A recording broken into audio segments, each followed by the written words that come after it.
Hello to the beautiful people out there. So in today's video we're gonna study the parts of speech.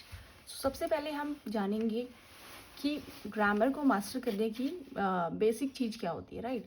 So first of all, जैसे कि आप इस slide में देख पा रहे होंगे कि we will be studying beginner level. Beginner level में क्या होगा कि हमारे पास एक लिमिटेड अंडरस्टैंडिंग होगी किस चीज़ की, पार्ट्स ऑफ स्पीच की, राइट? सेकेंडली हमारे पास इंट्रोडक्शन में हम क्या करेंगे, बेसिक चीज़ों को ग्रेस्प करेंगे कि एक्चुअल में पार्ट्स ऑफ स्पीच होता क्या है, right? Thirdly will be practising, हम जो भी नॉलेज एक्वायर करेंगे इंट्रोडक्शन से उसको हम कुछ एक्सरसाइजेस के थ्रू अप्लाई करेंगे. फोर्थली, जैसा आप स्लाइड में देख पा रहे हैं, एप्लीकेशन. हमने जो भी चीज़ें पढ़ी कुछ using parts of speech and writing, उसको हम अप्लाई करेंगे, राइट? हम जो भी चीज़ें अंडरस्टैंड कर रहे हैं इंट्रोडक्शन से, फिर हमने उसको कुछ प्रैक्टिस किया एंड देन फोर्थ लेवल पे हम क्या करेंगे, उसकी एप्लीकेशन करेंगे अपने राइटिंग पर्पज में, राइट? एंड लास्टली, जैसा कि आप देख पा रहे होंगे, मास्टर. मास्टर का यहाँ पे मीनिंग ये हुआ कि प्रोफिशिएंट इन इंग्लिश ग्रामर. अगर आपने ये बेसिक चीज़ें अंडरस्टैंड कर ली, दैट इज़ बिगनर लेवल से इंट्रोडक्शन में, इंट्रोडक्शन से देन प्रैक्टिस, फिर हम उसको एप्लीकेशन करेंगे, अप्लाई करेंगे उसमें राइटिंग स्किल्स में, तो ये सब चीज़ें हमें कहाँ लीड करेंगी, हमें एक प्रोफिशिएंट इंग्लिश ग्रामर का स्टूडेंट में ये हमें कन्वर्ट कर देंगे. ओके, अब यहाँ पे हम देख पा रहे हैं कि पार्ट्स ऑफ स्पीच का ओवरव्यू कैसे होगा. सबसे पहले हम ओवरव्यू लेंगे, तो ओवरव्यू में वी विल बी सीइंग, सबसे पहले you might have studied from the basic level कि नाउन.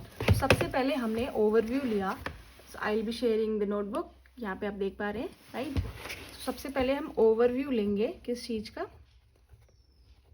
पार्ट्स ऑफ स्पीच का, राइट? सबसे पहले we have studied, I think हमने फर्स्ट क्लास में स्टडी किया होगा, राइट? आपने बताना आप कमेंट सेक्शन में कि आपने कब स्टडी किया था नाउन को, राइट? तो नाउन सबसे पहले, ठीक है. Secondly we are having pronoun, हमने सेकेंडली प्रोनाउन पढ़ा, ठीक. उसके बाद हमने क्या पढ़ा, एडवर्ब पढ़ा, है ना? एडवर्ब से पहले we might have studied verb, right? Fifth में हमने क्या पढ़ा, एडजेक्टिव पढ़ा. अच्छा, यू माइट हैव स्टडीड, आपने पहले भी पढ़ा होगा, और आप ये पढ़ने के लिए जब आए हैं तो आपने कुछ तो नॉलेज एक्वायर करी होगी पार्ट्स ऑफ स्पीच के बारे में. तो आप मुझे ये बताना कि पार्ट्स ऑफ स्पीच होते कितने टाइप के हैं, है ना? आप कमेंट सेक्शन में मुझे बता सकते हैं कि पार्ट्स ऑफ स्पीच कितने टाइप के होते हैं, ठीक है? तो सिक्स्थ में हमने पढ़ा प्रीपोजिशंस, ठीक है. एडजेक्टिव हो गया, noun, pronoun, adverb, verb, adjective, preposition. Seventh में हमारा हो गया कंजंक्शन, ठीक है. एंड एट्थ में वी आर हैविंग इंटरजेक्शन, ठीक है. सो अभी तक हमने ओवरव्यू लिया कि जो पार्ट्स ऑफ स्पीच होते हैं वो 8 टाइप्स के होते हैं, as you can see in the slide as well. That is noun, यहाँ पे आप देख पा रहे होंगे, noun represents a place, person, thing और आइडिया, ठीक है. यहाँ पे आप देख पा रहे होंगे नाउन क्या करता है, रिप्रेजेंट करता है अ पर्सन, प्लेस, थिंग और आइडिया, ठीक है. जैसे कि यहाँ पे आप देख पा रहे होंगे, यहाँ पे मेरा कर्सर है कि यहाँ पे कुछ इंडिविजुअल्स का बना हुआ है. मीन्स नाउन हमें क्या रिप्रेजेंट करता है कि पर्सन है, प्लेस है, थिंग है या कोई आइडिया है, जैसे हम एब्स्ट्रैक्शन नाउन में आपने पढ़ा होगा, राइट? अब यहाँ पे आप देख पा रहे होंगे ये ग्रीन कलर से मैंने मेंशन किया है प्रोनाउन को, जो कि रिप्लेस कर देता है नाउन को. दैट इज़ वाई यहाँ पे एक डिलीट का ऑप्शन दिया गया है कि जो नाउन को, जो इंडिविजुअल्स है उसको डिलीट कर देता है. डिलीट कर देता है मतलब वो उसकी स्पेस ले लेता है, उसकी जगह ले लेता है. जैसे कि मैंने बोला Ram is a good boy, ठीक है. Ram is very much ancient word, आपको पता होगा, आप अपने लेवल पे कुछ भी उसमें सेंटेंसेस को ऐड कर सकते हैं. तो यहाँ पे आप देख पा रहे होंगे कि मैंने बोला कि Ram is a good boy, तो राम की जगह पे डिलीट का ऑप्शन आया, प्रोनाउन आया उसकी जगह पे, उसके मॉडर्नाइजेशन के बाद, नाउन के बाद. तो वहाँ पे क्या हुआ था कि he is a good boy, तो रिप्लेस कर दिया गया नाउन को, ठीक है, प्रोनाउन ने, ठीक है. थर्ड में आप देख पा रहे होंगे इंडिकेट्स अ एक्शन और स्टेट ऑफ बीइंग, ठीक है. तो ये एक्शन को डिनोट करता है. Right now I am teaching you, तो ये एक एक्शन है कि मैं आपको पढ़ा रही हूँ, दैट इज वर्ब, ठीक है. फोर्थ में we are seeing adjective. Again it is describing a noun, like you might be giving me in the comment section that the lecture was very nice, ठीक है. तो वहाँ पे नाइस चीज़ क्या होगी कि आपने मेरे लेक्चर को एक क्वालिटी दे दी, एडजेक्टिव दे दिया, right.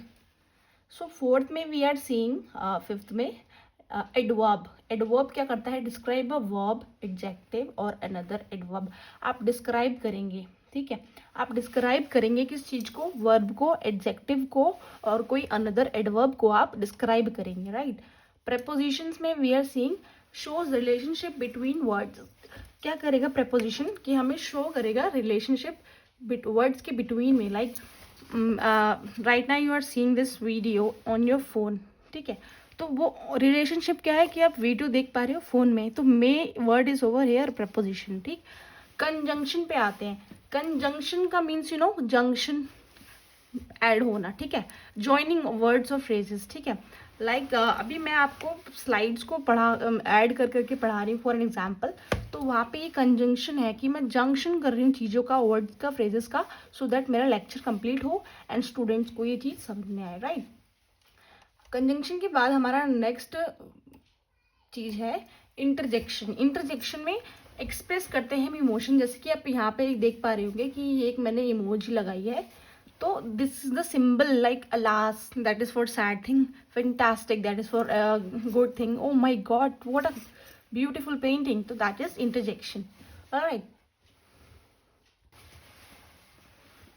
The building blocks of language. Building blocks of language में अगर हमें लैंग्वेज पे फोकस करना है, so these are the building blocks. Like first is noun, secondly pronoun, verb, adjective, adverb, preposition, conjunction, interjection. All right, let's repeat it with me.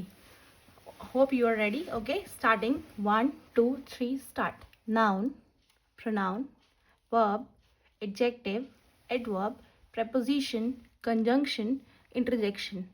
Okay students, अभी तक आपने बहुत सारी चीज़ें समझ ली होंगी. I hope according to me you might have grasp great knowledge from this video till now. So what you can do, you can pause the video for a minute and अभी तक जो भी आपने पढ़ा like noun, pronoun, verb, adjective, adverb, preposition, conjunction and interjection, आप इसका मुझे थोड़ा थोड़ा इलेबोरेट करके मीन्स 1 to 2 लाइन्स में और if you can precise it in a word, तो आप मुझे थोड़ा सा आइडिया दे सकते हैं कि एक्चुअली ये सब चीज़ें होती क्या हैं. ऑलराइट, आई होप आपने ये कर लिया होगा. सो एक बार फिर से मैं आपको पार्ट्स ऑफ स्पीच को अच्छे से एक्सप्लेन करती हूँ. देखिए, noun represents a person, place, thing और एनिमल. नाउन क्या करता है कि हमें रिप्रेजेंट करता है पर्सन, प्लेस, थिंग और एनिमल या कोई आइडिया, ठीक है. Secondly we are having pronoun. Pronoun क्या करता है? रिप्लेस करता है नाउन को to avoid repetition. Like I am saying, you might be saying just like my channel name is English Mania with Varsha. So you will be saying कि वर्षा ma'am ने बहुत अच्छा पढ़ाया, वर्षा मैम ने ओवरव्यू दिया पहले स्पीच का, फिर वर्षा मैम ने हमें कमेंट्स में लिखने को दिया, Varsha ma'am this, Varsha ma'am this. So what you can do, for the first time you will be saying Varsha ma'am ने हमें ओवरव्यू दिया. Secondly you will be saying उन्होंने, that she has taught us this, she has taught us that. Alright, तो वहाँ पे क्या हुआ कि प्रोनाउन से नाउन में कन्वर्शन हुआ, सो दैट आपने वर्षा में बार बार ना बोल के उस रेपिटेशन को अवॉइड किया, तो वहाँ पे उस प्लेस में आपने प्रोनाउन को यूज़ किया, आपने उस प्लेस में प्रोनाउन को यूज़ किया. Alright. Secondly we are having thirdly that is verb. Describe an action or state of being. I am teaching you right now is the best example of verb, that you are describing the action of state that I am doing. Alright, like I am teaching you right now, so that is verb, that I am doing something, action, I am describing an action that I am teaching you. Alright, next we are having adverb, that is modifies a verb. जो भी verb मैं कर रही हूँ आप उसको modify कर रहे हो, जो भी वर्ब या एडजेक्टिव है आप उसको मॉडिफाई करवा रहे हो, right. So that is adverb. Like she is teaching very nice, or she is teaching in a better way, or something. Most of the people or most of the examples you might have heard कि वहाँ पे ly आता है. she is teaching very slowly, she is teaching very fluently, तो ly. so this is adverb. At the last I'll be giving you as a homework that you will be making two sentences of all the 8 speech of verb. So you will be having as a homework 16 आप sentences बनाएंगे of each of them. Alright, 2 of noun, pronoun, adverb, adjective, verb, preposition, interjection. Alright, you will be making the sentences. So we have studied adverb. Now we will be studying preposition. Preposition shows the relationship between words. जैसे कि हमने थोड़ी देर पहले discuss किया था कि जो preposition है वो हमें रिलेशनशिप बताता है वर्ड्स के बीच में। ठीक है, the pen is on the table, the laptop is on the table, the pen is inside the box, the cat is under the table. So this is the preposition. Alright, conjunction क्या करता है, connect करता है words को और phrases को। जैसे कि आप सिंबल में भी देख पा रहे हो, the two people are shaking their hands, they are connecting their hand to each other, connect हो रहा है, राइट। कंजंक्शन में जंक्शन हो रहा है, अभी मैंने आपको बताया भी था, जंक्शन का मतलब ही होता है तो कनेक्ट होना। ठीक है, lastly we are having interjection. जैसा कि आप ये सैड इमोजी देख पा रहे हो कि एक्सप्रेस करता है इमोशन को और सरप्राइज को। Like someone has given you a car on your birthday, so that was a surprise. Oh my god, such a big car. So that is interjection.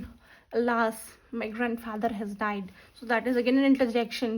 Wow, what a beautiful painting, that is again an interjection. All right, so these are the examples of interjection. So I hope you enjoyed the video. For more such videos you can stay connected to my channel. Thank you for watching this video. और last में मैं यही बोलना चाहूँगी कि आप फिर से जो भी हमने नोट्स बनाए, जो भी मैंने चीज़ें स्टडी की, हमने साथ में स्टडी किया, उसको आप एक बार रिवाइज करिए। एंड कुछ भी डाउट रहता है तो आप कमेंट सेक्शन में ईजिली कंफर्टेबली आप मुझे कनेक्ट कर सकते हैं। Okay, thank you.